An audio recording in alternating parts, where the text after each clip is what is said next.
I don't think I see the world as other people do. I presume what I'm trying to prove in this whole exegesis, namely a medieval realist worldview in which the sensible world order is unconsciously assumed to be printed out from an upper, more real realm. This is also the world of the shaman. Two-level reality is found in Plato, but repudiated by Aristotle. Philip K. Dick, Exegesis 2, Folder 1, 17, 513.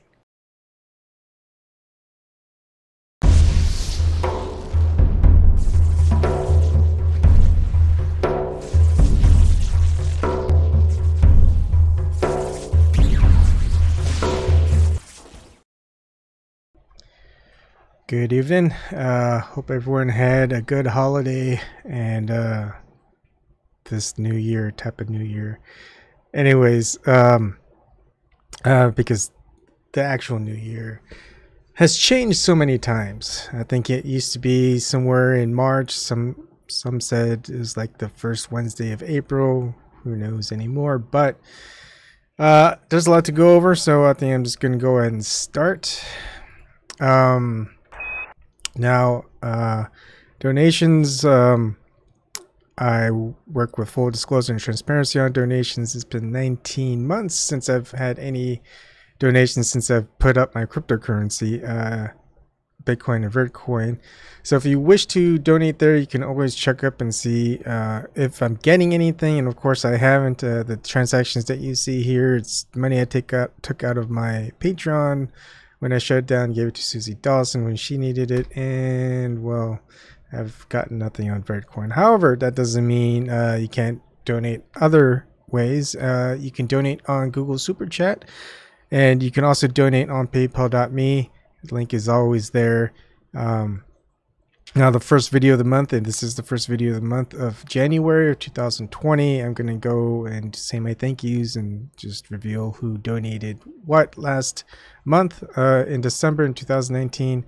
And also, if you don't have any money to donate, you can always prove the globe Earth and get $15,000 from Zen Garcia, and then maybe donate to me a 10% finder's fee. Also join Flat Earth People Finder ZoomTruth.com. I'm hoping to finally get working on that this month. You can always join me on these meetings, on these shows that I have. Sometimes I'll say, I'm trying to get this part done. Can you hold off for a while? Either just ask you to mute yourself out, or I'll put you in the meeting room. Anyways, you can also call in, and it's free, so you can do that every time I live stream. Links are also for everything that I show. Kind of, it's all here. Some of the stuff that's I did previously that's Philip K. Dick related. I have on here. There's still a lot of Philip K. Dick that I do want to go over, but I think this is kind of a good one because it's. I don't know if Philip K. Dick was going to. I don't think he ever planned on publishing the Exegesis. It was more of something of himself, his own journal type of thing. I don't know. Maybe he reveals if that was, maybe someone will find his works and go through it or something. Just compare notes type of thing. It's the closest we got to basically those in the before the internet era of collecting notes on what the heck is going on with everything era. Now we can just go ahead and do a lot of things, go on the internet, do these live streams, and piece things together. And that's what Zibripedia has been doing, which anyone could go on, send an email and say you're going to be a collaborator. Hey, Ryan Bannock. Is this ASMR?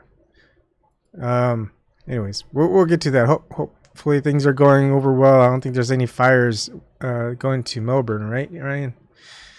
Okay. Anyways, my thank yous. So this is my super chat donations I received in December, and thank you very much to Kathleen Cohn, who donated 4 different times, $2 each, and on the on topic were the, which one was it? Where to go after the YouTube purge. Thank you very much, Kathleen. Elijah Freeman donated 3 separate times, $30 in total in the Jubilee. What's funny about that is there's a guy or a girl, I don't know, Flatfish, and is like, why are you donating to this guy? Why are you donating to? And he just kind of kept donating to me, pissed off Flatfish, I guess. Anyways, you can probably go ahead and go and watch that. But it was awesome. Dave actually came on and we talked for 2-3 hours. It was like a 5-hour 11-minute video. It's crazy. And Eagle playing Anchor, $5, and with the I don't know what that is, dropping the mic something. But anyways, thank you all y'all for those donations. And let's see, I gotta do the blackout so people don't see the full name. This is the donations I received through PayPal from September 22nd when I started the PayPal to 12/31/19. No one donated on December, but still the Meyer who donated in September and November. I mean, just awesome donations. But anyways, there you have it. So I don't make much, but anything that anyone provides, thankful for, and I thank you very much for it. All right. So let's see. Ryan Bannock, and again, Ryan Bannock is someone who's joined kind of in 2017, was it, or was it late 2016? But anyways, we've known each other for a while now. He lives in Melbourne, I think. He says he's okay. He's about 150 miles away from the wildfires that are burning up Australia, and the air smells like smoke. There's a smoke haze over everything. The smoke reached New Zealand. Man, that sucks. All right, so that's 2020 for you, or leftovers of 2019. So how I'm going to start off is I'm going to show this little snippet from Miguel O'Connor. He's AM by Gnostic Radio. He has 2 YouTube channels, but this is his old one. And he interviews Eric Davis, and Eric Davis talks about the exegesis of Philip K. Dick. But this is the published exegesis, so there's going to be a lot of confusion here. I want people to just kind of understand that the exegesis of Philip K. Dick is something around 10,000, maybe even more. I think maybe, because I've heard in some interviews that Philip K. Dick said he had 500,000 pages of something. But who knows? But anyways, the published work of Philip K. Dick's Exegesis, and I get rid of background, is about 1,137 pages. Now, he, in this interview, they're gonna go over pretty much a little bit of the details of it, and there's gonna be another panel that I'm gonna just show, which introduces some people who kind of collaborated on it. So people decided, well, we're gonna find some stuff, we're gonna transcribe it, we're gonna edit it, we're going to publish it. And so what they published was about 1/10. So this is 1,000 pages of Philip K. Dick's exegesis, and only 1/10 of it got published. At least what they think. Now, if you go to zebrapedia.psu.edu, there is an attempt, and what you do is you send an email to max@kazoorepair.com and ask for collaborator status, and he'll get you set up so you can collaborate.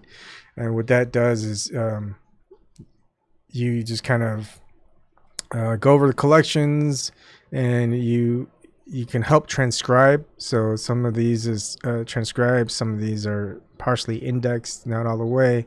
Some of this needs review and editing and things like that, because a lot of it's just kind of going over from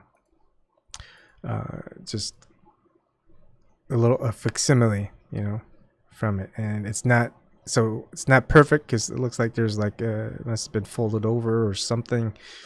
But anyways, just something. It's collaboration, of this author back who everyone thought after his speech at the Mets was crazy. But when you listen to him, he has it all there. He'd probably be doing the same thing that a lot of us are doing today. I don't know. It's just crazy. Now, I never read any of his works. I'm reading through a lot of them now, and a lot of his works have been made into movies, and a lot of these movies that are made have this weird sense about them, right? You don't know what is real, what is not, and all this other stuff, and it gets to be pretty in many ways Gnostic and a bunch of other things like that. But I mean, he just kind of folds a bunch of kind of not ideological, religious like ideas and stuff like that, philosophical ideas, and just kind of keys them all into a story, and just wow, there's just so much to go over. But a lot of this is stuff that he had before I was born, or I mean, not too far along. I was born in '78, so I think he lived till '82. So some of this stuff is actually in the '80s as well.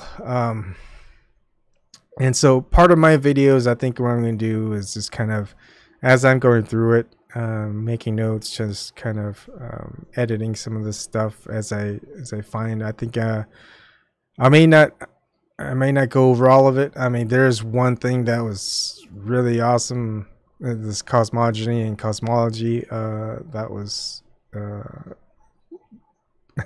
has two parts to it that Max pretty much edited all, got it all converted into, is worth a read. It's even if you don't gain anything out of this, you'll at least have some entertainment value of the ideas and thoughts that are going through his head.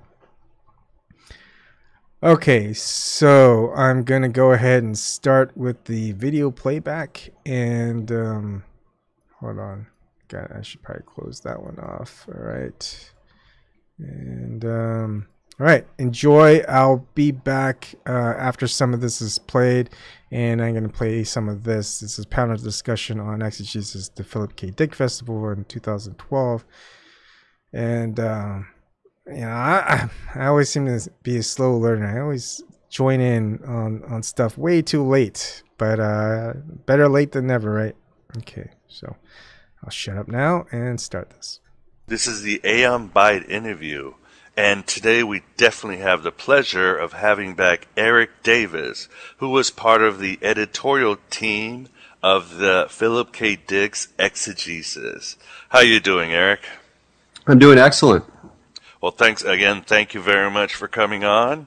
And, I just have to ask you really quickly, can you tell us how you became part of this project, and do you still have a Woody? Yeah, this was really, as they say, a dream come true. I mean, I read Dick when I was 19, and I wrote my senior thesis on him. So when I was 20 years old or so, and I was a total fanboy. And if you had told me back then that I would be able to work with this document, I just wouldn't have believed you. And it was. So I was definitely a happy scholar geek fanboy with this gig. I came about, I'm not sure, I must have been because I knew Jonathan Lethem, and I was friends with with a number of people who knew Pam Jackson, who was the editor. So I have a feeling when they were looking for someone to do the work of the annotations and sort of dealing with getting annotators to read it and to, offer comments and to kind of edit that stuff. My name must have just popped up, and it ended up working out pretty well because I could help Pam do some of the support stuff because she just had it. I mean, my God, I just did a very small amount of really grindy stuff, and this woman, she basically read the whole thing. She pretty much knew this. She had this room full of these Xeroxes and all these sticky notes and just piles of papers, and somehow had this 10,000 page document kind of mapped out in her head. And luckily I didn't have to do anything nearly as gruesome as that. But they had us I did some transcription, so it was a very interesting project on a kind of logistical level, because in some ways disappointing in a way that we were all, Jonathan and Pam and I and everybody were aware of, which is that it was a commercial process. This was part of a big package deal with the publisher HMH, and part of their deal was the Exegesis, which was sort of the lead-off book to their whole reissuing of his back catalog. But so before we go on, Eric, why did the Dick family change their mind? Were they jealous of Jung and the Red Book, or? No, that's a very good question. I mean, obviously, there's a real interesting parallel with the Red Book. It's a sort of secret document that the family, in a way, is tossed this hot potato, and what are you going to do with it? And I don't think they were. I mean, I'm sure that in the discussions the Red Book came up, but I don't ascribe sort of like a desire for a mega hit necessarily on the part of the daughters and the estate in terms of this decision. I think that they had also been getting steady pressure for quite a while to reveal it. Not just from fans, but also from scholars. And I know Jonathan always thought it was a really good idea. So I think it just kind of made sense once they were talking about this whole new publishing deal. I'm not exactly sure how it came up in the course of those conversations about the whole reissuing of the back catalog. But because it was a commercial operation, there were certain restraints. They had a certain amount of money for it. They had and most importantly, a certain amount of time. So ideally, this would have been like this kind of, very well-supported scholarly endeavor where you were able to have the entire thing transcribed. Then it would have to be checked and probably rechecked in order to catch all the error, or, as many errors as you could. Then you would go through and edit it. Then you would, that is sort of like the ideal version, which we could not do. It was just not going to happen that way. So, the transcription was partial. You had different people reading different folders and pulling out sections that they thought would be good and transcribing them, and then they would go back through Pam and she would sort of edit it together. So it was a very hairy, difficult process, and one that inevitably has mistakes and things that were missed, and there's probably some mistranscriptions and things in it that was difficult because it's a very ornery object. I mean, you can't even really call it a document or a text. I mean, it's these crazy folders, and the folders aren't numbered in chronological order, and some chunks have different numbering systems. Are they all handwritten? Mostly handwritten. What he did is he started out, the first chunk of the exegesis are all letters, so they're typed. And it's clearly he was writing to people about his 2374 mystical experience. And at some point, he just kind of said, okay, I'm going to start this exegesis thing, or I'm going to keep these letters separately as part of a process that was for him, not really for publication from what we can tell. And then he continued to write some entries, to type some entries in 74 and 75. And then after that, it's almost all handwritten. But again, it's got different numbering systems, and just to try to put the whole thing into chronological order itself, it is a very hairy task that Pam did an excellent job of. But the robot historians of the future will have plenty of work to do on this document. Yeah, oh yeah, it's only begun. This is a living thing, a holy virus, which will, of course, expand. Yeah, it's funny because I remember when I interviewed Tessa Dick, she said that Phil would not even, she would often help him, she would type up, his work. He wouldn't let her near the exegesis and the paranoia. Yeah. So he started to wonder if she was a spy or an alien and all that. So it was very important to him. Oh yeah, and it comes through, and and you can tell that he didn't, he did not think about it as something that would be published. Whether he thought of it was something that would be read later is hard to tell. I mean, he was messianic in some ways, and in other ways was a very kind of broken and depressive person. So it's hard to. It's not like he was full of like, someday people will find out that I was right about the structure of time. You get that voice once in a while, but it's usually a much more kind of obsessive, like philosophical, like trying to get down to the kernel of the universe. And one sign of this is that the Tractatus that comes at the end of Vallis. So when he publishes his fictionalized version of his 2374 experience, he includes in the end this sort of appendix, this kind of scripture it draws very heavily from themes and language and ideas that are in the exegesis, but the text itself is different. So when he came to write something that would be published that was very much exegesis-like material, he very consciously rewrote it and in a public frame, in a literary frame, and so much so that he then even quotes the published tractates in the exegesis a few times as quotes. So he was very aware of the difference between what he was doing and what would appear in his published work. What I like is, although publicly he always said that he was a Christian and a Episcopalian, he does say in one point, and I feel validated, he says, I am a Gnostic, and he sounds terrified about it because he knows he's a knower of the unknown, and it's a great responsibility. And of course then I get romantic and I go, once you find out, you don't have a long time to live. So. Yeah, no, that's a very for me, that was one of the most meaningful passages of all that I read, because it comes very late, and there is a sense, partly because we know what's going to happen, but to a certain extent, there's a sense of an ending in the last folders of the exegesis, and that appears there. And it's funny because the way he uses the term there, it's not about having like a Gnostic myth or a Gnostic model of the universe.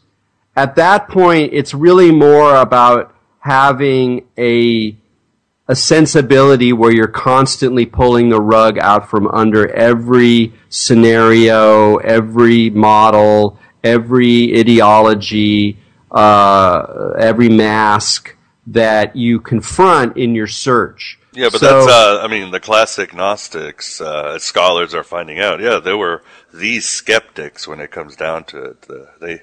They did not trust reality, just like Philip K. Dick.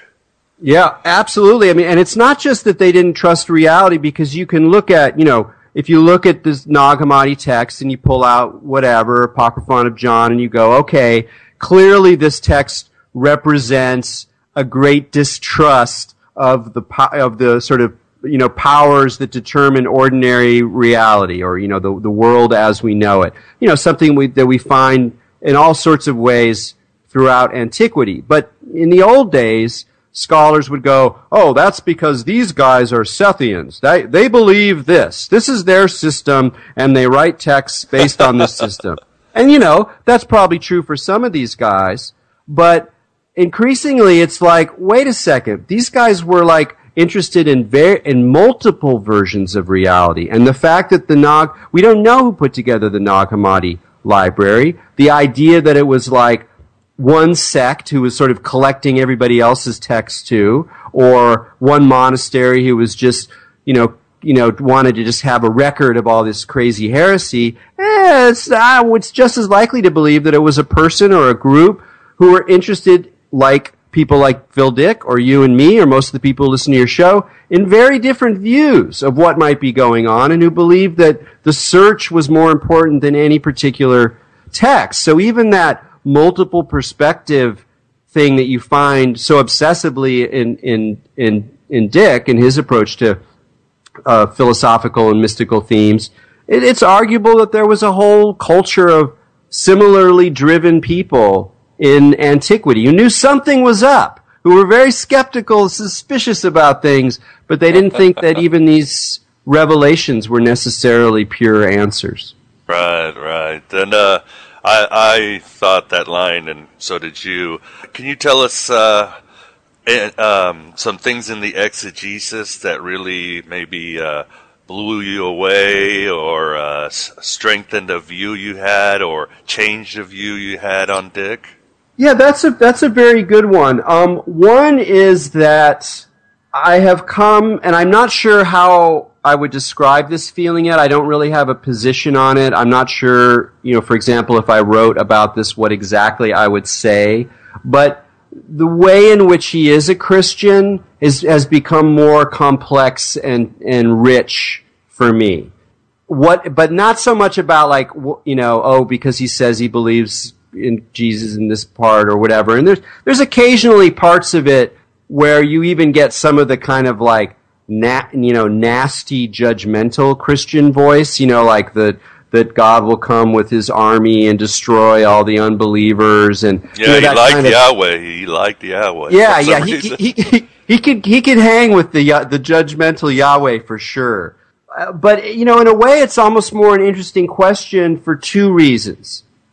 One, to look at it in terms of ancient Gnosticism, is the whole question of how you categorize Gnosticism versus categorizing early Christianity is, of course, incredibly complicated, and the answer is that it's sort of both, that you can't say there's the Christians over here and the Gnostics over there. It's much more complicated, and in a way, his own ambivalence, his multiple positions, in a way kind of recreate the matrix of that late antiquity, early Christianity mode, wherein positions that we would think of as Orthodox Christianity and positions that we would think of as very radical Gnostic dualism or Hermeticism are all kind of part of this matrix, and it's really the matrix that is being communicated. And so I think that's very interesting, but it also reflects something about our own moment, where even in our very relativistic age, where we're used to people having multiple perspectives, we're used to the contingency, there's no final source, whatever, it's still very important to us, whether we consider ourselves Christian or not, whether or not someone is or is not Christian. There's not usually a category of, well, he's sort of Christian. Well, she sort of believes that Jesus Christ died for our sins, and sort of doesn't. It's like, we don't really do that very much. Individuals don't do that very much. It's very important. If you say somebody has Christian elements in their work, you're like, well, yeah, but were they Christian? I mean, did they really believe? And it's like, and he does not let you answer that one way or the other. And that, to me, is like part of what I've one of the things from reading the exegesis. I mean, there's tons of stuff that was great to come across, but that was one part. I mean, you gotta just acknowledge that a lot of it is just really tedious and sad and repetitive and mind numbing and dull and you get, and there's passages like this in the published version. So by and large, the editors decided to get the pearls, as it were.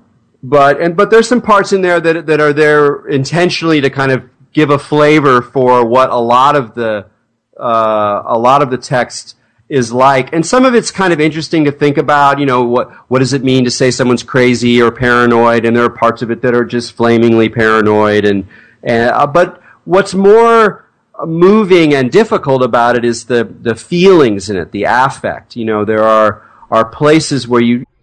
Anyways, I'm going to pause it there. That was just kind of wanted to get an idea of the exegesis that was that from sorry, Eric Davis's point of view. You can watch the whole interview with him on your own time. It's worth a watch. I'm going to move on to this panel discussion on the Exegesis Philip K. Dick Festival, where you can actually go ahead and see some of the people that were actually had a large hand in getting what was published. So I'll go ahead and play it back. And this is 45 minutes. I'm not going to play the whole thing out. So I'll pause it after a while, and we'll actually go look at the Zooperpedia, which is named Exegesis 2 by Max, and just kind of look at some of the work that was done. So without further ado.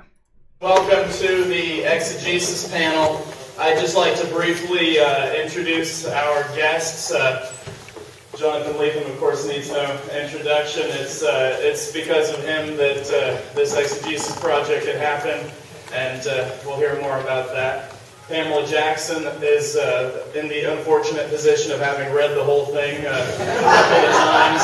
And, if you're interested, you should really read her dissertation, because the Exegesis is difficult to read, but she's done a Herculean job of summarizing and explaining what's going on. And it's really just a foundation of the criticism that's to come. That's her. Rich Doyle is a liberal arts professor at Penn State, and he's written the afterword to the Exegesis. And if you're into some of the kind of more far-out stuff, he's the go-to guy. Speaking of far-out stuff, Eric Davis has been charting the fringes of esoterica, mysticism, and just strange thought. He's also an expert on California writing, and he brings that perspective to Philip K. Dick, which I think is another neglected area. He wasn't just a weird mystic writer of the Exegesis, he was a California writer. Finally, David Gill, and let me just say a few words about our guy, David Gill. We haven't done enough to thank him or to recognize his input.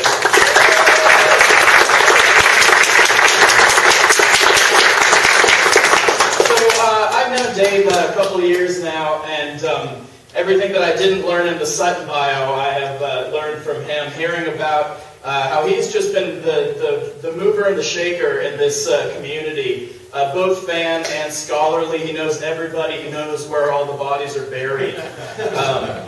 And also, one of the things that's most valuable about Dave's work is that he's teaching Philip K. Dick. He's teaching the book. He's moved a lot of copies, as we heard earlier. But also, he's just in the thick of things, getting his hands dirty, making it happen, and learning by practicing, which is an important part of the learning process, right? So he has plenty of insight into what it's like helping people write about Philip K. Dick, how to teach a class and talk about it, how to, ask the right questions. What the hell is this all about, you guys? And to elicit a good response. So it's that kind of training that makes him just a privileged observer of this kind of thing. So my first question, and I'd like to just go around the panel, is could you just, each of you, tell us about your role in the production of this text? Well, there are stories within stories, and I have to make sure I don't take up too much time with this. But as I'll have a chance to share with you tonight, if you're around for what's being called my keynote address, whatever I'll do at 7, I'm going to definitely want to talk about the very early days of the Philip K. Dick estate and the newsletter in the Paul Williams era, which I was intimately involved in by dumb good luck on my part. And that was when I became aware of the presence of this body of writings. And I became aware of it in a really simple and strange way, and that is that I would visit Glen Ellen, and Paul Williams would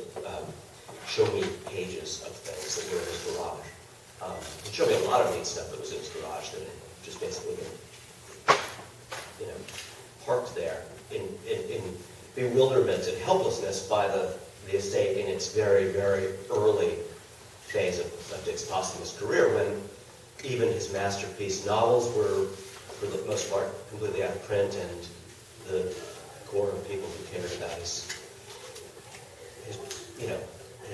established writings, let alone his unpublished, impossible to publish, private, spiritual, speculative, philosophical,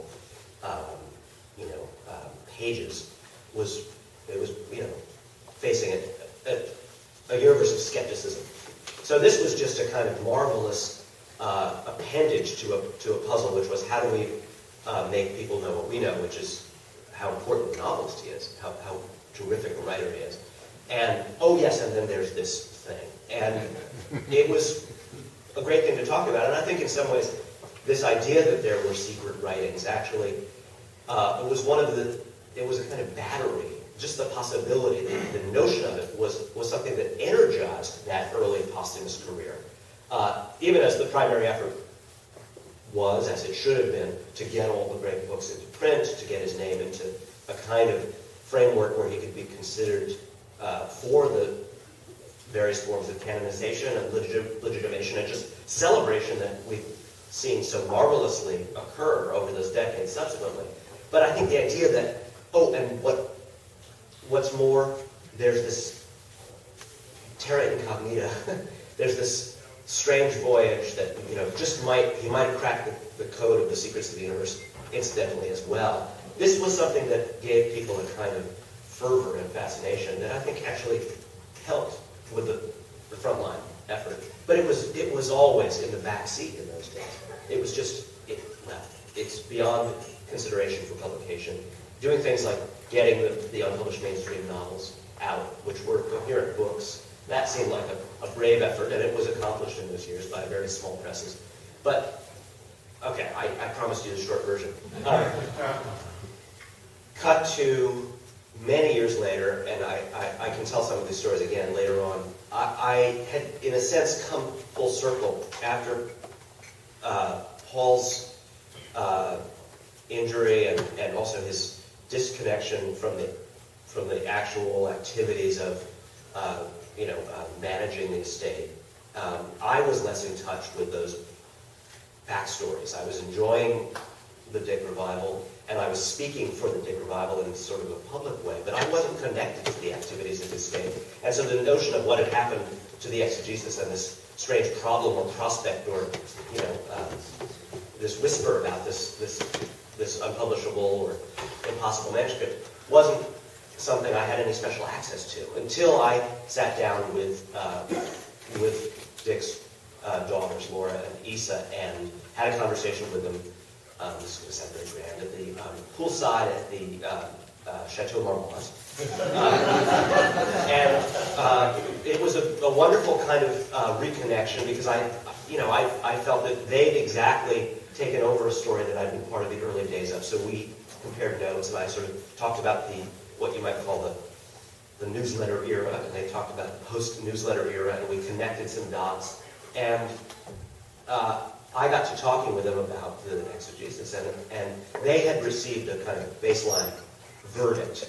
And this is, truthfully, it was Russell Gambler who instilled this verdict in the unpublishable, and it's just as well.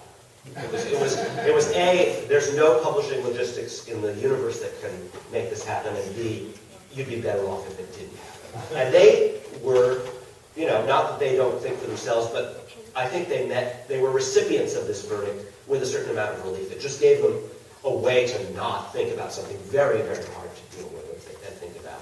And so they were in a position, and had been in a position of just fending off inquiry, essentially, for a long time. And I began, at that point, to seed them with the notion that actually his reputation, his career, his importance, all of this is graduated in many different ways to a level where I believe there was some version of a larger exegesis than the glimmers we've gotten from the Sutton volume was publishable in some framework. I wasn't sure what framework. I had various thoughts for them if they were interested. And B, it was also inevitable in the longest run I pointed out to them that a writer of the importance that he'd been now accorded was destined to be studied and published in some way to the very ends of their extant papers. Every letter, every early draft was going to basically be, in the sense that the archives of, the way Nabokov was inevitably, we were going to see those file cards for his last novel that unfortunately really weren't more than file cards, but we were destined to see them.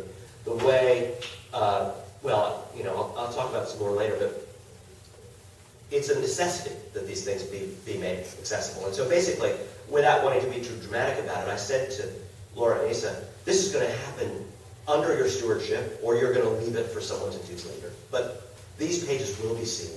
And if you want to choose the framework and you want to control this and also participate in it, because it will be an exciting experience, I think you should think about it. And I'll help you think about it if you want to. And I began to be the kind of, I guess, if you believe it's a positive story, I began to be the angel on the shoulder of the estate at that point about possibilities for the exegesis. Of course, I had no idea exactly how in the world to get it done, but I started to talk through my shirt about that, and just trying to figure out some ways to make it possible. I'm going to hold it there, leave other details for later. Well, I came into the project a little bit after that, on Jonathan's recommendation.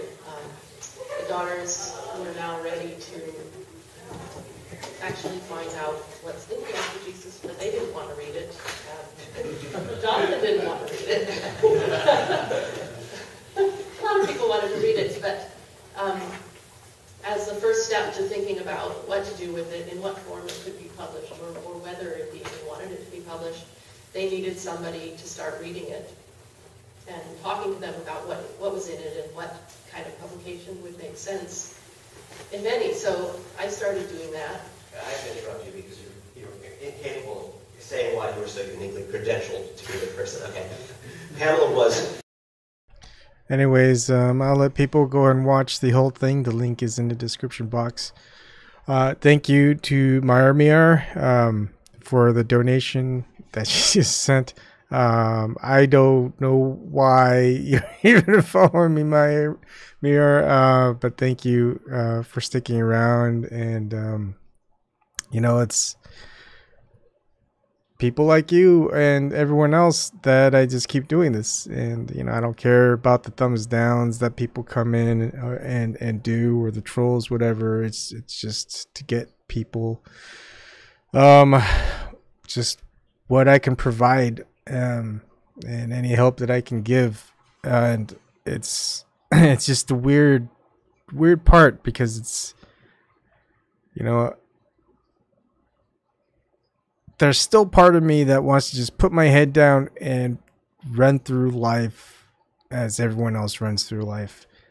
And that just seems easy. But now I also wonder at this point, am I at a point, like, did I cross that Rubicon? Did I go too far? Like, with no money coming through, no revenue, you could say, no job, I've got I got a court hearing on January 20th about with my like my what do you call it, my what do you call that, my debt has gone through the roof, and my intent is to pay all of that back eventually, somehow, if I gain money in what I do. But maybe I'll end up working, paying all that off, still doing some of this, but partly it's putting my head back down and going through the grind of life. And many call it a grind, but there's just a lot of things to enjoy in life and experience, but then there's also more to life to experience. And that is what people can't do if they're just putting their head down. And why, of all things that I can make videos about it, why am I focusing on the exegesis of Philip K. Dick? And because a lot of the stuff that I've experienced through ayahuasca and these, I don't know what you would call it, waking dreams, I would just call them experiences of gnosis, but it's one of those things of like, yeah, I guess I could call it gnosis, but I got no idea what the hell it is. So yeah, I mean, all it takes is someone these days. If I did apply for a job that my wife sent me a link for a job where she works, and I submitted it. You know, if I am gonna have to make revenue, I'm gonna have to work somehow while doing all this other stuff, and all they have to do is just go, wow, you got a lot of debt, you make a lot of videos, you're a flat earther, you're pretty much against the system, at least corruption and honesty and all this other stuff. Is like, I don't know if we want to hire you. All they have to do is look at one of my videos, or heck, just my whole YouTube video page. Like, no thank you. It's like, you guys have this job description, nobody else can seem to do it around here. I'm probably more than qualified. but my videos, it's just because of what I talk about. Right. So who knows where it's gonna end up, how I'm gonna end up, at least in this go at life, at least my life. Okay, so I'm gonna move on a little bit. I am going to, one of the things that I was thinking about, and why I'm looking at this, it kind of had this idea of, or story, whatever, however I want to relate it, but I guess since I'm just relating it now, is the purpose of searching for that needle in the haystack isn't to find the needle. I mean, if you went through the whole haystack just looking for that needle, I kind of lost the point. I mean, that was the goal, to find it, but how important is that needle? If you find a whole bunch of other things, and this is where the story comes in, it's like, hey, I lost my needle in a haystack. It's like, could someone go ahead and look for it? So a couple people look for it. One person, gives up. It's like, we're never going to find that needle in a haystack, and that pretty much proves a point for that type of person. Or since that type of person is never going to look for that needle in that haystack, well, that person is going to never find the needle in the haystack. The chance of finding it is going to be zero. The attempt is zero. Everything else that can be gleaned from searching for a needle in a haystack is not going to be known to that person. Now you got another person who searched every part of that haystack but couldn't find it. Instead, found everything else. It's like found gold cup, jewelry, old letters, love letters, just amazing treasures, like old photos and stuff like that. It's like, I didn't find that needle, but I found all this cool stuff. And it's like, can you imagine that? I could have found all this stuff in a haystack just looking for a needle. And then you got another person who's like, who was so intent on looking for the needle, was the one that pretty much neglected all the other treasures out there. The person who found the treasures, most of it was from the person who was just looking for that needle. And that person found the needle. Go, look, I found the needle. Well, look at all the stuff that you just kind of tossed away while you're looking for the needle. The needle's not really worth anything, but I guess you did your job. You went and found the needle for me. Thank you very much. Anyways, there really is no, I haven't finished that story off. Anyways, that was just kind of my thought, my whatever you want to call it, part of it. So the idea here isn't to find the needle in Philip K. Dick's Exegesis stack. It's the searching. It's the searching for the needle. But what I find and uncover while I'm searching it. If I don't search it for anything at all, I'm not going to find anything either useful or non-useful. I just won't find anything, right? So therefore you have to go at it. Okay. Another snippet that I want to show, and of course this isn't a link, but I think I may have to link it somewhere. But anyways, this is Philip K. Dick, an interview with Tessa Dick, who is, I think, Philip K. Dick's fifth wife. Question to her is, did you read his Exegesis? Tessa Dick: I read many parts of the Exegesis while Phil was writing it, and we also discussed it. I was there, and I understood what Phil was trying to say. I can explain it in terms that are more accessible to a general audience. She read a book about the dim reflections of Philip K. Dick, which I want to read. Question: do you think more of it should be published? Tessa Dick: I believe that more should be published, and that I could edit it better than others have done. Question: what do you think of the way Phil described his visionary experience in Radio Free Albemuth or Valis, and of the character Rachel? Tessa Dick: Phil was trying to use Valis and Radio Free Albemuth to spark interest in his exegesis. They contain bits and pieces of a visionary experience and his interpretation of that experience. I don't remember the character Rachel except Rachel Rosen in Blade Runner. Question: you say you can explain the exegesis in more accessible terms and discussed it with Phil. Do you think he always understood himself, what he was putting in it? Tessa Dick: Phil knew exactly what he wanted to say, but he expressed it in terms that most people did not understand. He did not want to create a cult or a new religion, but he did want scholars to take him seriously. So there's that. I mean, the amount of stuff that this person writes, and to imagine you're wanting to share with the world what you've come across of, and your thoughts of importance of experiences that people would say, ordinary people would say you're crazy, but then eventually there may come a time where others share some of that experience and go, no, you're not crazy. What's crazy is that we've experienced the same thing, and we know that if we share it with others would call us crazy, but we obviously aren't crazy, because I mean, as far as what we understand what people call crazy, no, we're just kind of ordinary people who just kind of are waking up to this world. What some people may call insane. We're the sane ones in this insane world, the mad world. But anyways, that's another thing for another time. All right, so repudiated psu.edu. There's Max has got. I mean, there's just a lot of stuff here. And, a lot of this needs to be transcribed and indexed, reviewed, and also, more importantly,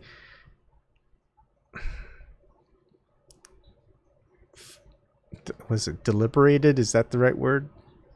Just go over it. It's like, what part of it? I mean, some people, scholars, would go ahead and go, hey, look, he's referencing this, and he's referencing this, and basically different types of religions or philosophies, philosophers, and all of that stuff. But I wonder if he ever intended,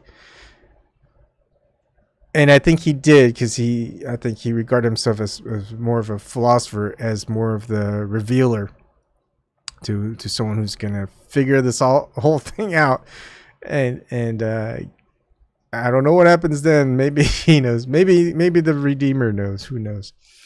And anyways, so that's kind of what I'm here for. I'm looking through the haystack. There's going to be a lot here, and maybe while I'm going through the haystack, heck, I'm making the haystack a little bit nicer as I go.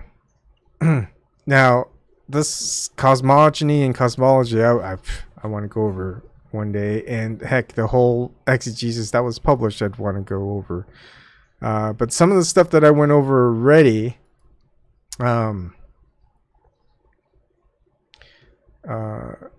anyways, not that one, is a lot of stuff. I mean, this is folder 1, and it goes through these little snippets and these pages 520, 521, and I'm just kind of looking through them, and some of this is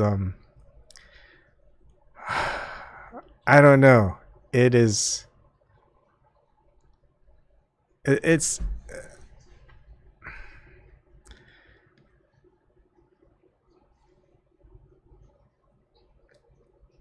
The best thing that I can give as far as people going through the same journey is when you start looking further and further and going further and further back and just witnessing the collections of people's thoughts, interviews, writings, videos, going through the same experience, and it lines up with yours, and it's almost like it was meant to be, and that you were supposed to find it and connect to it and then keep it going. But what gets me is, like, you know, as far as like the real story that's presented to us, they just die. And nothing really changed, or did it change? I don't know. It's almost like we don't really think about the end, because that's what we're trying to get to, and to think about the ending is like not even, it's focusing too far into it. It's like, let's just work on the work that we have in front of us, piece by piece. Whatever happens, happens. But if we don't do that and we just guess at what the ending could be, well, we'll never get to that ending. So stop jumping to conclusions, type of thing, right? Where was it? I like this part, folder 117, page 513, which is kind of well, I quoted some of this, but then there's going to be more further on which I'll go back to and just kind of like, and that's kind of what I'm going to lead up to in this series, where I'm going to do part 2, part 1, part 2, part 3, like more than just an introduction to the exegesis, but and going to kind of what lines up with what I found, but of course it's going to be in much more simple terms. Just, there's no way I'm going to write like Philip K. Dick. No way. But at least in some ways I can make it less wordy and less poetic, and just break it down and just as simple as I can. And something is, you know, I'll just read this page and kind of some other things and kind of brush off kind of a preview of what I would have in another part. So, all right, so 513, he says, I don't think I see the world as other people do. I presume what I'm trying to prove in this whole exegesis, namely a medieval, I should move this over. Oh, I'll just move it down. Namely a medieval realist worldview in which the sensible world order is unconsciously assumed to be printed out from an upper, more real realm. This is also the world of shaman. Two-level reality is found in Plato, but repudiated by Aristotle. Now, by the two-level reality is just like the allegory of the cave. I'm assuming that there is a world. I mean, Plato can't describe the other world, the real world. He can only describe it as someone who experiences a lesser part of this world, right? Just being in a cave as a slave, only seeing the shadows, and then escaping the cave and seeing what the shadows actually are representations of, and, you know, the all created by a light source, and finding this incredible light source in the sky outside the cave that's the brightest thing that you could ever see, and you get some extreme warmth by being in it. Anyways, 2374, and that's just the date of his experiences, where he mentions a lot. So if you don't know about that part, well, that's one thing that you'll come across a lot, is the 2374. Was coming into full consciousness and control of this worldview. My leap of full abstracting in 274 was an epiphany of some archaic, probably medieval substrate in me, bursting through the thin rationalist modern veneer. It was anamnesis, all right. So anamnesis is, I think it's a remembering of things forgotten type of thing. He says quite a lot. There's going to be some things that I'm going to try to, there's like a couple hours of interviews that I want to segment into, get snippets into, and talk about those parts, because he in some way describes his experience as, it's like, I know he didn't take ayahuasca, as far as I know. He took LSD one, I think he says twice. The first time was the heaviest time. Second time he says he barely took enough that it wasn't even anything. And the one that he did take, that one big acid trip that he did take, he said it was a bad trip. But anyways, I mean, how could he go through and experience these experiences that I experienced with ayahuasca, but he experienced it in some other form? And some of this I'm going to kind of conjecture as to just my thoughts on meditation, how everything is kind of backwards and inside out. Philip K. Dick says the same thing, and I'll show you parts of it. But when people meditate, people are told to focus on their breathing and empty their mind. The thing is, I don't think one should empty their mind. They should bring everything into their mind. Don't have a filter for it. Because if you're going to empty your mind, you're going to have nothing. So what's the point of the meditation? To come with nothing. No, you're going to have to experience everything that you can, and you're going to have to focus. That's what meditation is on the part that you want to absorb of everything that comes through. And that's kind of the entire focus of meditation, in my opinion. So when you go meditating, try not to focus on nothing. Focus on letting everything come to your mind and just flood it and be uncontrolled by it. It's as though when you're using your peripheral vision to and I think best part is when you are using martial arts, or you're fighting, and you start to unfocus. Like, you don't focus on your opponent's eyes, their head, their legs, their waist, their body, their arms. You don't focus on that.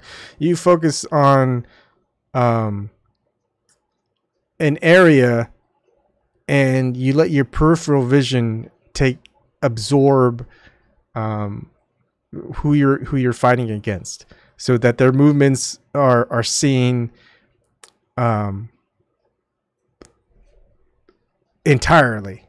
Because you can be fooled by just looking at the hands, just like if you're looking at a magician doing a trick.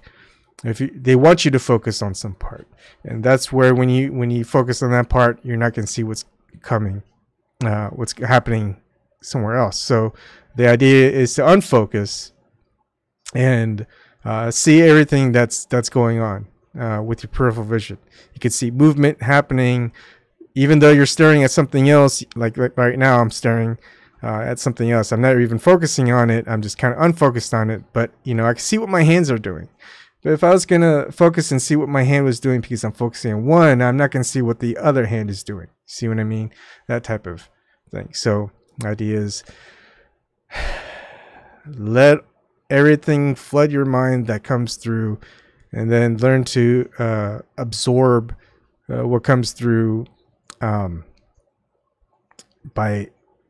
not filtering it through one mind at a time, or abolishing it. And that the whole point of meditation, it seems to me, is if you're trying to focus on nothing, is you're going to get nothing out of it. So just a thought, right? How about that? Anyways, where was I at? Okay. It was anamnesis, all right. View, page 512, Plato's view of how we apprehend universals, but primitive is the word I want. Contemporary philosophy makes no sense to me, and yet, as Pat Work says, I write from the standpoint of quantum mechanics. My God isn't even transcendent. No, I don't believe in heaven or an afterlife. What do I believe in? Kantian phenomenology, what that an invisible latent realm exists immanently in the sensible world, or that no objective world in itself exists at all. A cosmism, something Eastern.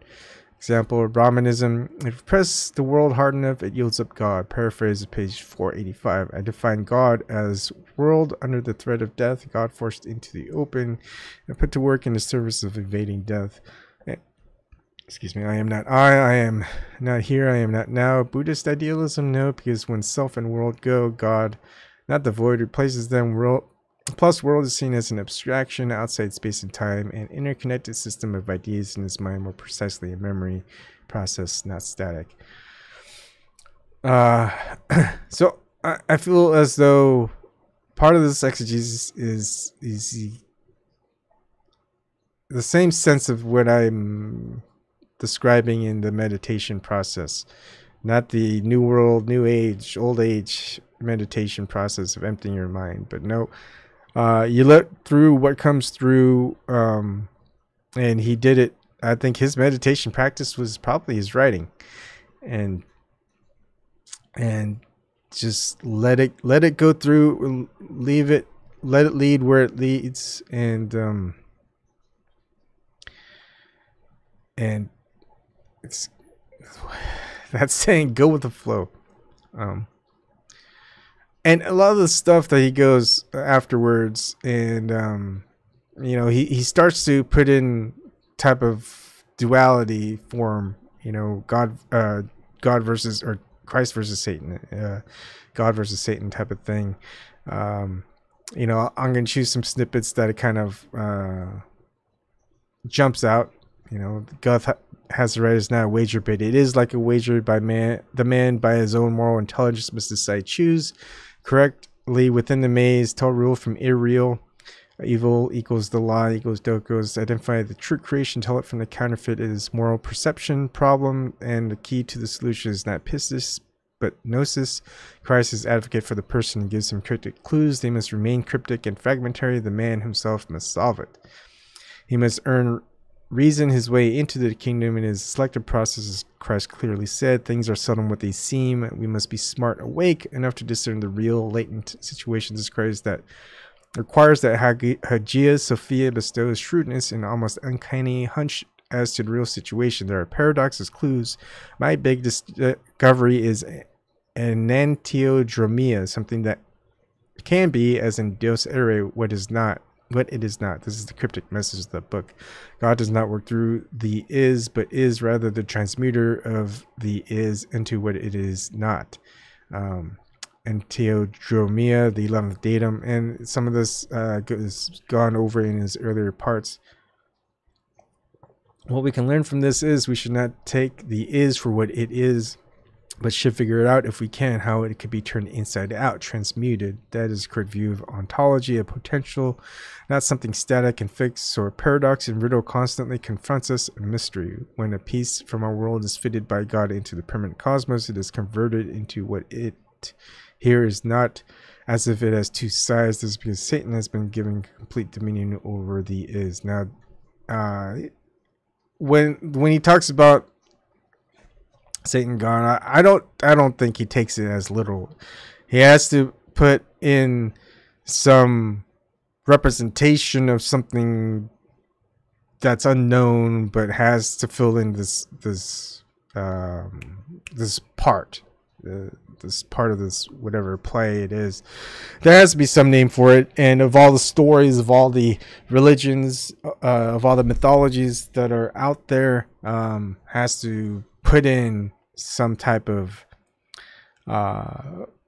character, and the best way to do it is by, hey, we have all these characters and all these mythologies and religions. Well, I'm gonna in order to kind of show the picture of how things are, we're gonna fit it with all these pieces that a lot of people who go through religion and know all these deities, know philosophy and all these philosophers, and just start including them into this picture to see the bigger picture that's out there. And instead of focusing on the deity, the entity, the character, whatever, it's to focus on the plot. Focus on the setting. What a writer does is get the setting, get some characters introduced, you focus on what the characters are doing, that is the plot, and what's the problem, how do they go for the solution, and then the conclusion. And he has to set, it's just like chess, he had to set the chess pieces up in order to play the game, so he's setting up the chess pieces. So don't try to take everything so literally and focus on, oh, this is what he believes, or this is what he thinks. He's trying to paint you a story. He's trying to tell you a story, paint you a picture. All right. And that's how I think of it. Anyways, so the is Satan's realm, world. The is transmuted into enantiodromia. I have to get used to his big words, as gods. This is the dialectic I saw. The secret is to view something from the other side and not as it is overtly. Heraclitus, I like how he goes. He knows so much of the philosophy that I've just started to discover and go through. Heraclitus' latent form, cryptomorphosis, where the concealed truth and hence the kingdom lies. Zen realizes this paradox. This is the secret wisdom of the Tao Te Ching. And we went through Tao Te Ching. Man, it's weird how things take us. Lao Tzu knew this. It is how the Tao works through the dialectic of yin and yang. The secret is the servant has become the master and the master the servant. So a magician like in Ben Johnson's The Alchemist is in charge. Only the still small voice, the AI voice who is Yahweh, Hoan, speaks the truth. CF the king and the corpse. The is Satan's, but Yahweh retains the lesser portion. What the is not. Look to that lesser portion. It does not blind you as does the is. The epitome was the Xerox letter, which was not what it was, and the small voice spoke the truth as the mirror oppositeness. Wisdom is extrapolate from that. The missive, the AI voice like the king and the corpse. Premise, things are inside out, but will at the apocalypse assume their real shape? And kind of, this is where it starts getting to be, wow. Maybe he is a prophet. But the thing is, like, he may be a prophet to those who understand, but to many people will just think of him and us as insane, crazy. I don't know what these guys are talking about, but yeah, sure, whatever. Woohoo! It's like I've went and talked about technology. To like say the previous generation and stuff like that. It's like, yeah, whatever, Ebon. Can you just take a look at it, please? It's like, all right. You know, I would love someone to talk to about some of this stuff. But okay, anyways, things are inside out, but will at the apocalypse assume their real shape. Therefore, the right place to look for the Almighty is, example, in the trash in the alley, and for Satan in vast cathedrals, etc. Through enantiodromia, they will on that day assume their rightful shapes. The great reversal. The jester in the tarot deck is the real king. The king card is the deranged one, the witless one. Ubik in its commercials and final theophany shows this reversal process. USA 1974 is really Rome, circa 45 CE. Christ is really here, so is the kingdom. I found my way into it once. The long path is the short path. Ponderous books of philosophy won't help me. Burroughs' Junkie will. That thieves and murderers 17th century poem of Herbert's will. Stone rejected by the builder, the edifice is discarded. The true edifice is invisible, disguised as rubble. Plural constituents, that fly grooming himself. They, the divine powers, have to reveal the kingdom to you. You can never on your own pin it down, so to search at all is to miss the point. Tricks, paradox, illusion, magic, and enantiodromia. The apparently harmless Xerox missive was my death warrant. The AI voice says the secret stolen has been successfully smuggled to me. I have it, but what is it? My worst book, Dios Irae, is my best.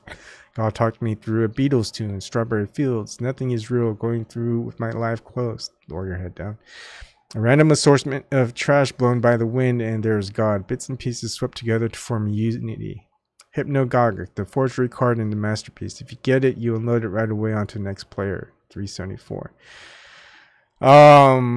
It's kind of like where, you know, a lot of people go, hey, where are you going to find the truth? Oh, easily. To the person who has their head down, going through life, going through the motions, watches mainstream media news and stuff like that all the time, that, you know, sees an interview on CNN with a professor of military strategy and whatever. They're going to go by whatever idea that's given to them by that prestigious person from that prestigious university, from that prestigious corporation, media corporation, where they're paid millions of dollars to read something on teleprompter written by someone else. Now, they're gonna just say, yeah, that makes sense. That's where I get the truth. That's where, that's all I need. If I'm going to listen to the person on the pulpit, that pulpit there should be millions of people listening to that person, because millions of people can't be wrong. They're gonna see, oh, that person, you know, must have to have a lot of money. You know, we got to give that person a lot of money, because obviously he's spreading God's word to millions of people. But, you know, they don't really look into it a little bit much, right? They don't see that person as being hypocritical to what the doctrine of that religion is actually supposed to represent. All that money, all that power, all the material wealth that they have, and they're not helping who the religious deity that they worship is supposed to be helping and stuff. So, are you going to find your answers there? Are you going to find your answers in that YouTube video content creator who has 5 to 20 million subs and viewers and stuff like that? I mean, where do we see a lot of people? Basically, every rung, like everyone, like the occultists, heck, even the mainstream esotericists are telling you, like, go up that pyramid ladder, the pyramid scheme. You want to be at the top. You want to use everybody below you, get to the top. And everyone else is just looking at the people at the top. And you look at the people at the top, you go, man, no, I don't want to be like that. I mean, it'd be nice to have a lot of the stuff that they got, but, you know, I ain't going to be like that. I don't want to be like that. And then he's like, well, maybe if you get all that stuff, you end up like that. So therefore, you don't want any of that stuff. But anyways, you start kind of going, okay, I don't want to be at the top. I don't want to, what about below that? Let's go below that. And you just see the people who are just at that spot and trying to get to the top, and all the things that they've done just to get there. And you're like, I don't want to do any of that stuff. Heck, I don't even get there. So you go lower, and then you're like, well, you know, maybe I don't want to have 5 million subs and be like a millionaire and have a palace and all this other stuff, and just talk about the same narrative that the establishment has, you know. Maybe I'll just be a little bit below that, you know, have like 5 million subs, just you know, do my own thing and whatever. And then all of a sudden, you know, same narrative is being touted. And okay, maybe I don't want to go that far. Maybe I'll just have like 500,000 subs, you know. I'll just have enough to get that nice house and that nice boat and that nice fourth car type of thing. But, you know, that's as much as it goes. And then you just kind of see the stuff that they do and the things that they talk about, who they make fun of, and you're like, man, you know, really, I don't like, okay, let's just, maybe I'm not gonna get that truth from that person, you know, maybe some of the truth, but definitely not from the person at the top who's trying to control everybody. You're going to, okay, maybe I'll have like 50,000 subs, just have enough money to squeak on by, just work part-time, and have enough videos, content creators, whatever content created, and all of this other stuff, and I'll just follow and talk with a bunch of people who are in the same boat, and most likely they've got some form of truth that we can share. And that doesn't quite happen, and you see that some of them are actually just trying to get to that next step. They're not content up where they are, because they know that some people know that if you're where you are and you keep wanting to climb, well, you're gonna have to pull under you to get to climb on someone else's shoulders, I guess, to get that point. So no, you don't want to do that either. But then you're going against the others who are, and they go, "What's wrong with you? Why are you content to be down there?" It's like, no. You don't understand. You don't want to go up there. Going up there is your downfall. Stay grounded, and you're going to find yourself at the top. It's like, that doesn't make no sense. It makes the most perfect sense. Let's talk about people with experiences similar to mine, religious, weird, otherly conscious, whatever. They all have a couple million followers, viewers that just are just following them, give thousands of likes. Let's see, what am I?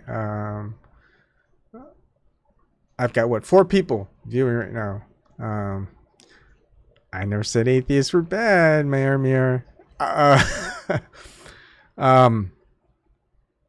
But let's see.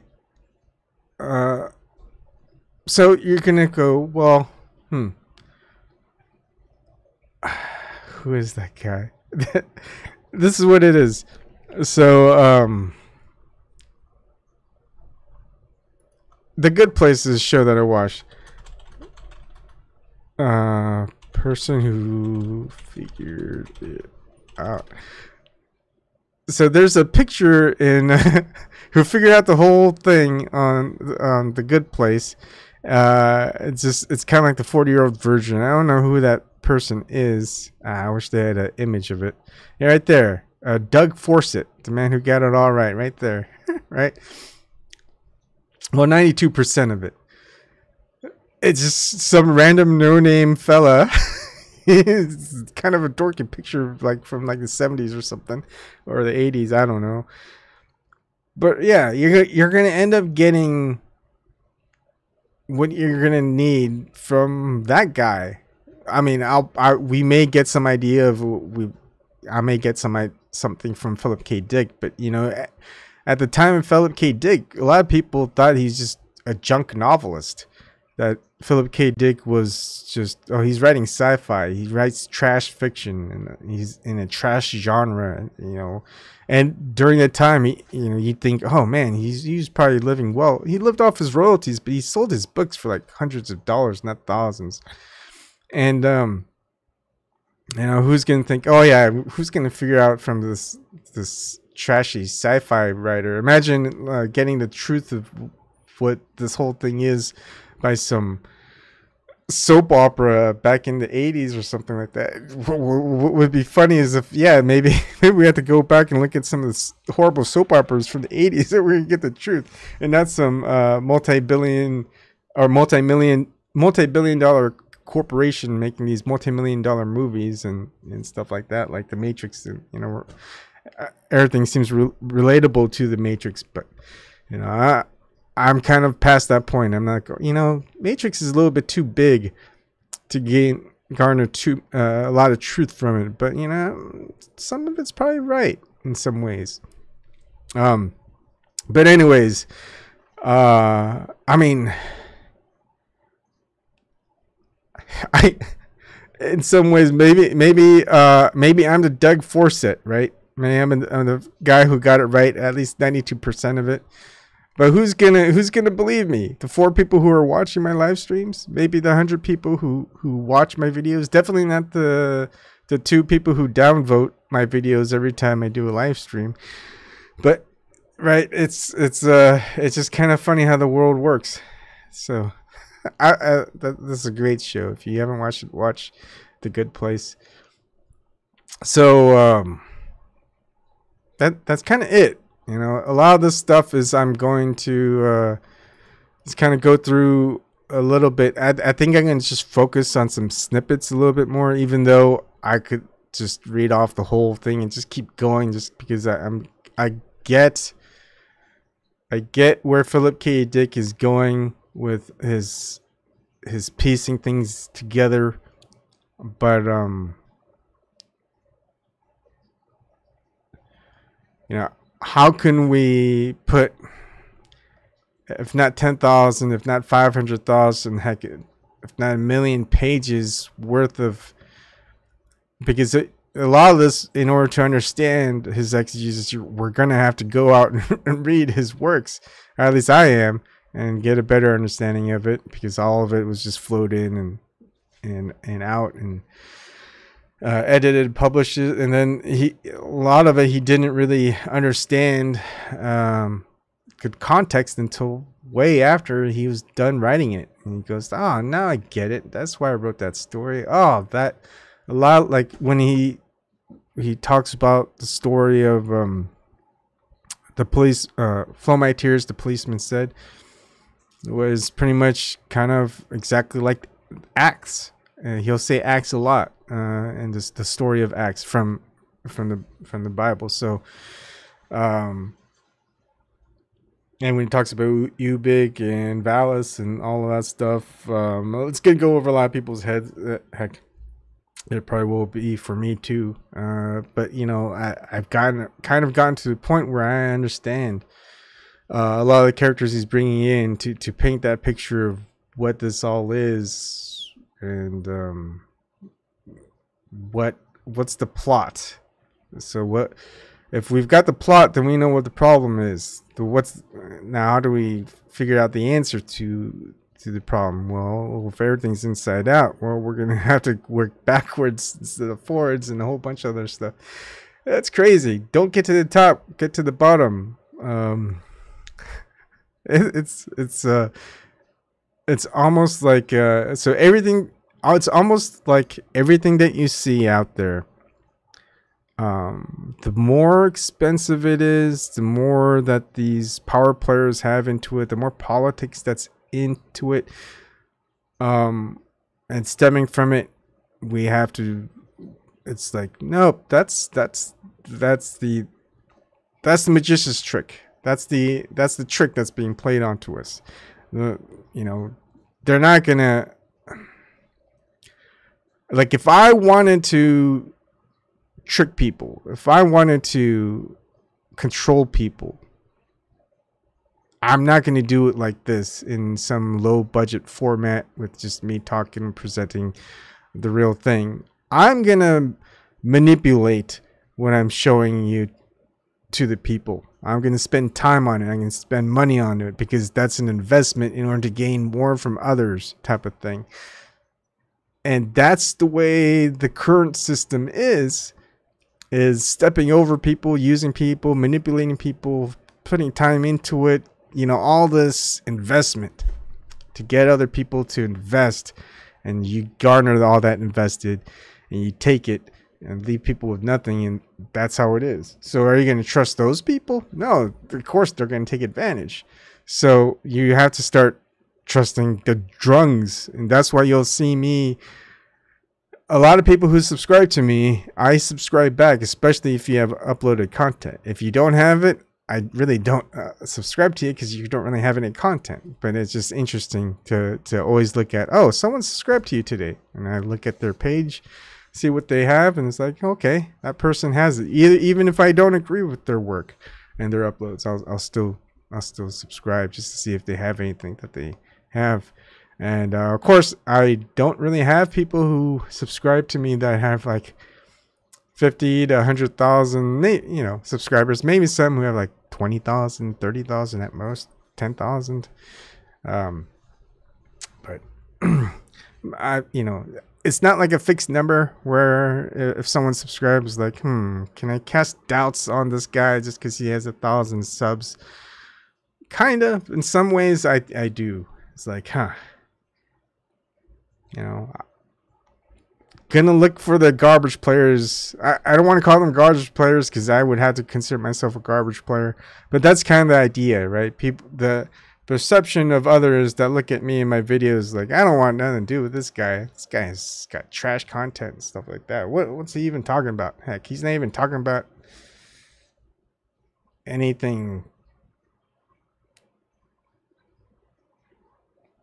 Paul Logan related or something like that, right? Talking about basketball or Star Wars. He's talking about nothing interesting from the, I just want to keep my head down, be entertained, and go through life like it was just one little path beginning to end. It's like, I'm here to finish the game. And to finish the game, you got to play the game. But the game is rigged. Well, then the rules don't apply. You know, you got to think of it in that sense. If something is rigged, then they're cheating. So if you cheat, I mean, if you play the game fair in a game that's rigged, well, you pretty much get what's coming to you. But if the game is rigged, they don't tell you it's rigged, and, well, you cheat, but in a good way, in order to defeat the cheaters and the system that allows cheaters to flourish, well, then all bets are off, type of thing. But can you play against cheaters if you don't know that they're cheating yet, or the game is rigged yet? You haven't proved it yet. So how can you play as if the bets are off until you do, type of thing? So maybe we're waiting for that moment. Who knows? We'll see. We'll see what happens in Philip K. Dick's Exegesis. What we find, maybe we'll find out how the game is rigged, and therefore all bets are off. And where we go next is going to be pretty awesome. Or maybe it's going to be pretty not awesome, but who knows? It's going to be different. Anyways, thank you very much for people who join in. Thank you, Maramir. I know you don't have to do any of the stuff that you do. I don't even know why some of you guys listen to me or talk to me, but I think you guys are just trying to find answers, and you know, same as me. We're trying to find answers, but all I got are questions for you. I just got a lot of questions. But still, I think the questions, if you want the right answers, you got to ask the right questions. Maybe we're just trying to find the right questions, so we'll know where to find the right answers. But anyways, thank you everyone so much. You know, whether it's one person watching, two people watching, or 100 million trolls watching, and you know, I just want you guys to keep your head up. You know, don't keep your head down. Know what's right. You know, go through life having some type of rebellious nature of, you know, it doesn't matter what, that you're not going to do something you're not going to do, type of thing. Find the things that you're not going to do. Whether someone tells you, I'll give you $100 billion, you get to be president for 4 to 8 years, type of thing. You turn it down and go, no, these are, if that happens, it happens, but I'm not doing any of these things. You want me to do this because to get that? Nope, I don't want to do that, type of thing. Find something like that and stick to it. Anyways, that's it for tonight. I'll try to do some more later. Sometimes I feel overwhelmed, but you just gotta be feeling overwhelmed just to get through it all, I guess. All right, have a good night, and I'll see you another day, hopefully soon.